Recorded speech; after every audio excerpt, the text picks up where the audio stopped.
Habari yako. Siku hii ya leo tutakwenda kuangalia Wairan wametajwa vipi katika Biblia na katika Quran. Kwa sababu hawa si watu wa juzi, Wairan ni watu wa muda mrefu sana. Kwa hiyo wakati Wakristo wanasambaziwa Biblia, waliwakuta Wairan wameshaongelewa ndani ya Biblia. Lakini pia wakati Waislamu wanasambaziwa Quran, waliwakuta Wairan wameshaongelewa. Kwa hiyo siku hii ya leo nataka tujue wameongelewaje hata kwa ufupi. Kwanza kabisa tutaanza na jinsi walivyoongelewa katika dini ya Waislamu. Umeona? Na nitakupa hadithi.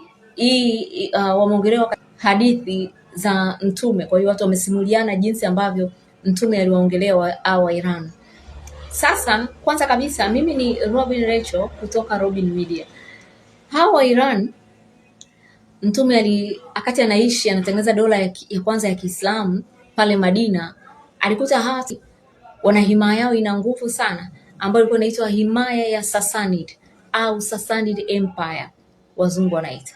Sasa ile himaya ilikuwa ikipambana sana na himaya ya Roman ya Mashariki au jina lingine himaya ya Byzantine. Ndio hiyo Roman ya Mashariki. Kwa hiyo walikuwa wanatifuana sana. Na mtume akawa anawatizama hao Waajemi na akawa anawakubali moyoni kwamba ile mijamaa ile iko vizuri, kwa sababu himaya ya Roman ilikuwa ina nguvu kweli kweli, umeona, lakini hao Waajemi walikuwa wanapambana nao, umeona. Kwa hiyo akawa anawatizama, akaona hawa ni watu ambao wana nguvu sana, lakini pia ni wajeuri, kichwa ngumu kweli kweli. Lakini pia hii mijamaa ikiamini kitu, yani huwa imani yake iko juu sana. Kwa hiyo mtume akatamani waingie katika Uislamu. Kwa hiyo akaandika barua ya kidiplomasia. Tunaposema barua ya kidiplomasia tunamaanisha barua isiyo na shari, barua yenye wema, yani barua ya kistaarabu. Akaandika barua ya kidiplomasia kwa mfalme wao. Kwa kipindi hicho ilikuwa mtu ukitaka himaya fulani iungane na wewe, hamna cha kuandika barua ya kidiplomasia wala nini. Ni mnaingia, mnaenda, mnaipiga, mnaiingiza, inakuwa kwenu.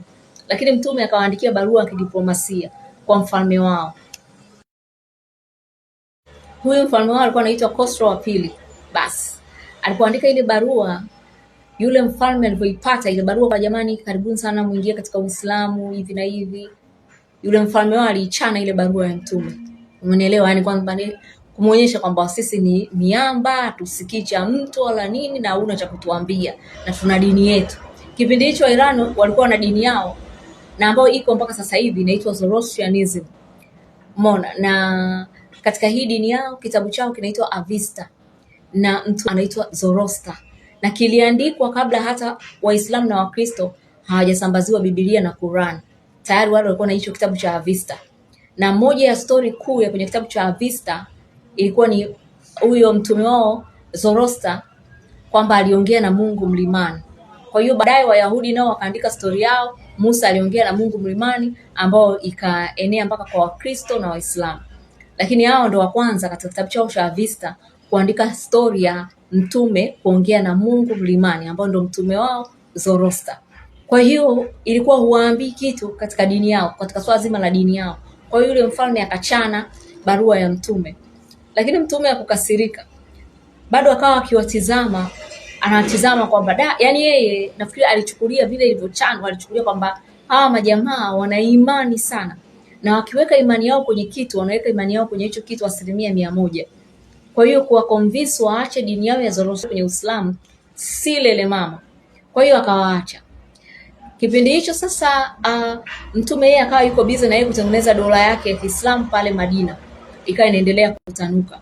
Lakini baadaye mtume alikuja kufariki mwaka 632 AD.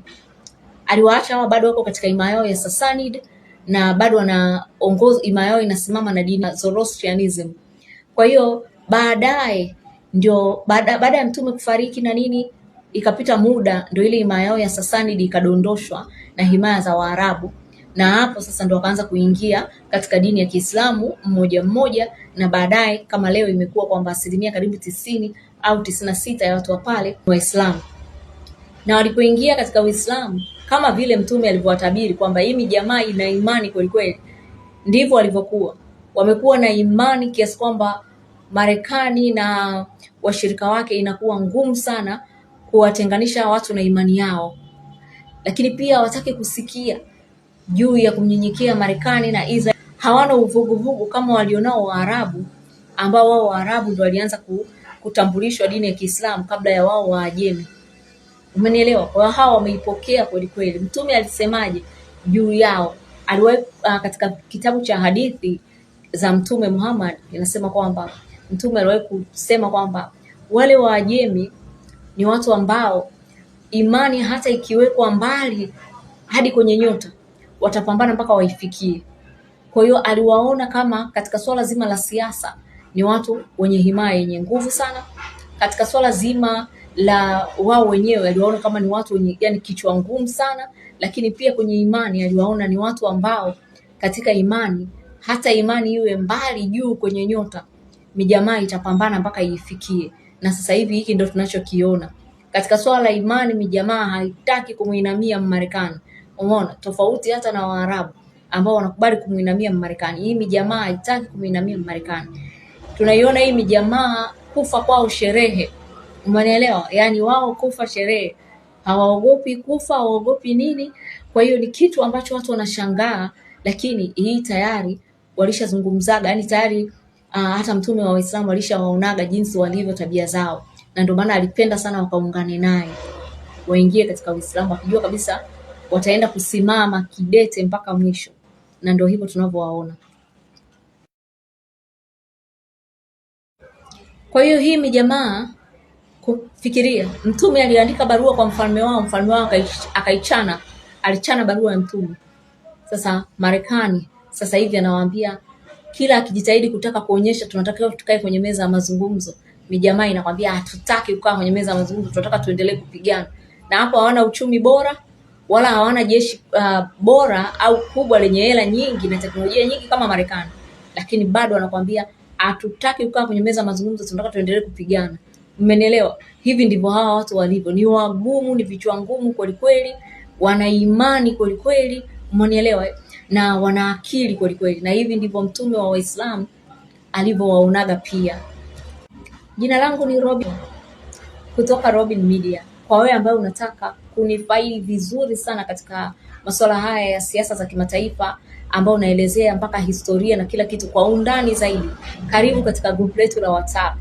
Kule huwa kila siku nina rekodi audio yenye urefu wa dakika 20 inayoelezea mambo ya siasa za kimataifa kwa undani na jambo linaloelezea historia kwa undani kabisa. Ada ni 5,000 tu kwa mwezi mzima kupata hizi audios za kila siku, na namba ni 0745861107. Namba yangu nitaiandika tena hapo alafu mtaiona.